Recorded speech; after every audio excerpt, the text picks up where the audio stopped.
What's up everybody, TechChucker here, and I've got a review for you of the Hasbro Walmart exclusive Thanos. Now this was one of my absolute must-haves for 2018. I was so excited when I saw that they were re-releasing this Build-A-Figure as a single carded figure, and they updated the color scheme to something a little more reasonable for what I like. And there's more.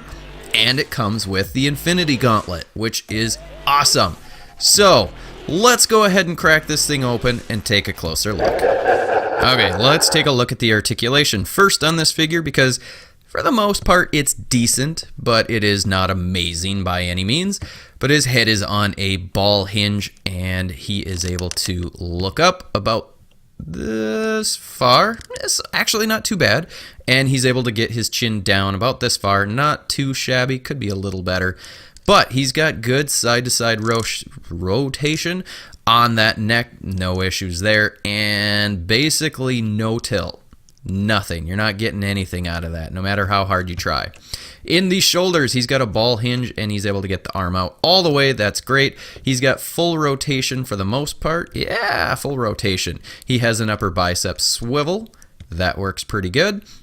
Single jointed elbow, and on this side, nothing too much. On this side, without the Infinity Gauntlet, still shy of 90 degrees, which is a little disappointing. And he's got a peg joint with a hinge in his wrist. He's got good rotation, and he can get his wrist up that far, his wrist down about this far before it kind of pulls out. Let's push that back in, and let's do the other side since they are completely different. He's not really able to curl that one much, but he can get it up a little bit. That's not too shabby. I'm pleased with that. In the torso, let's get this fixed here. He can not really crunch forward much. I mean, it's pretty weak. It's not going to go very far. And backwards, it's also, I mean, he's able to stand straight. He's got a waist swivel. That works good. No real issues with that. Moving down into the hips, this is really disappointing.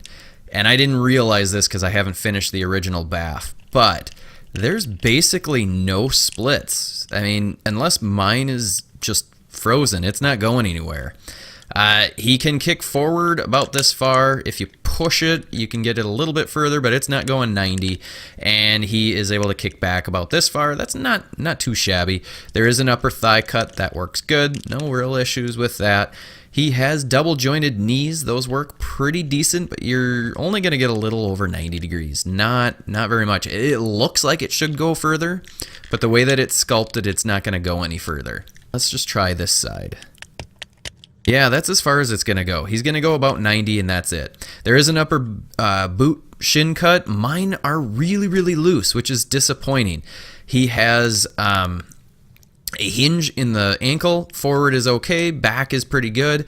And then the ankle rocker on mine, on this one, extraordinarily loose. Very, very disappointing. This one's a little tighter, but that's a little disappointing that we've got some loose joints, and we've got some, just kind of limited range of motion. So I had a little bit higher expectations when it came to the articulation, and Hasbro just kind of didn't deliver there. Maybe I should have known better, but it could have been better in my book. I feel it should have been better. Okay, so the sculpt and the paint are what made me kind of excited for this figure. And let's take a look at that face sculpt first, because I think they did a really, really nice job. I like the look. I like the tone of the blue and the gold. I think they did great. I think the purple came out pretty darn good.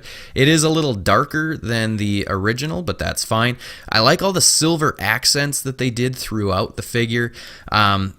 It is kind of a marbleized, shiny plastic for the blue, which is nice. The collar piece is okay. I'm not super in love with it, but it works. If we take a closer look at the head, I kind of want to show you some messiness with the paint, because they, yellow, from what I understand, once I get this focused, yellow is a little hard to work with, but they were a little messy here. So you can see there's definitely some yellow that shouldn't be there. There's some, lack of coverage that should be there, but that's just kind of nitpicking a little bit. But it's one of those things that I had to go through 6 figures at the store to try and get the absolute best. This was the best one that I could find. They all had some issues with their paint, but it still looks really, really sharp. It's a pretty sharp looking figure. The Infinity Gauntlet needs some shading of some sort. Otherwise, the sculpt looks great. The paint looks good. The gems are a little cheesy because they're just painted. It would have been cool if they actually had real gems, but they don't. I noted the silver accents. I really like those. The boots are sculpted nice. They could use some extra paint. I like that they at least painted the yellow in the shin piece, but the rest of it could have used a little yellow accent or some other accent. But, overall, I'm still pretty pleased with it. Okay, so looking at the color difference, here is the original Build-A-Figure. This is what I have. I don't have the legs, obviously.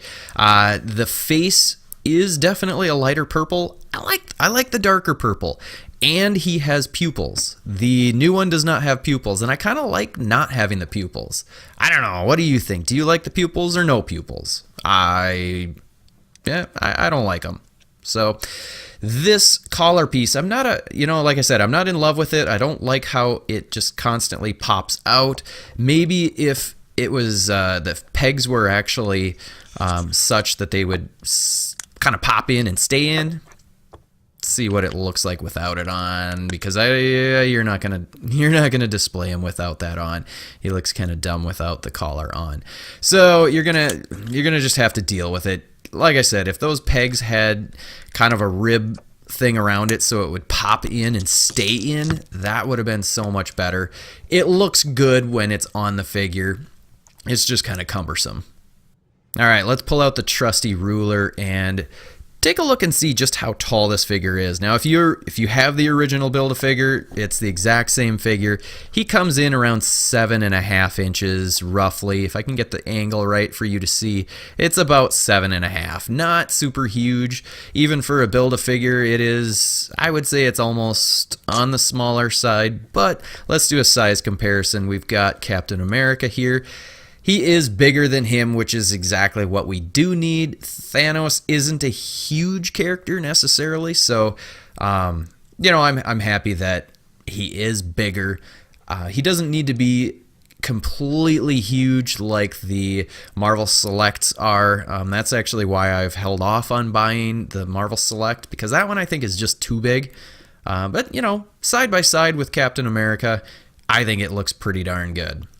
So let's go ahead and throw in a couple other Build-A-Figures just to get a little more comparison. So here is the Sandman. They are about the same size. And here is the Hulkbuster. This is probably still my absolute favorite Hasbro Build-A-Figure. It is amazing. It looks great. And size comparison, Thanos is a little bit shorter, not a huge amount shorter. Obviously a lot less beefy, which I think is appropriate. So I think Hasbro did a really nice job with the sculpt and the paint. And let's take a look at the accessories that Hasbro gave us.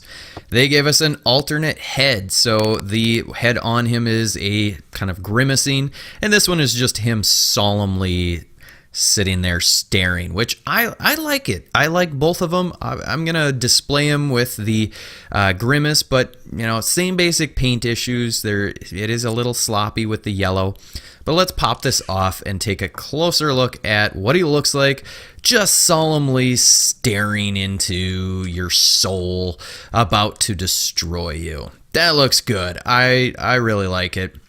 I think it's always nice when they give us alternate heads. Never gonna complain about that.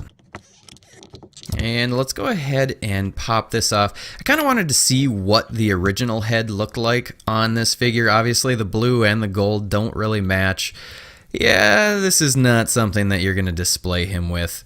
I don't think that you're gonna display him with that head. So That was a nice try. Let's go ahead and put one of the regular heads back on and look at the other accessories. So he has his Infinity Gauntlet, and this just pops off. The cuff pops off, and you actually get a two-piece open hand, which is painted nicely. It's sculpted really, really well, and it has its own wrist gauntlet thing.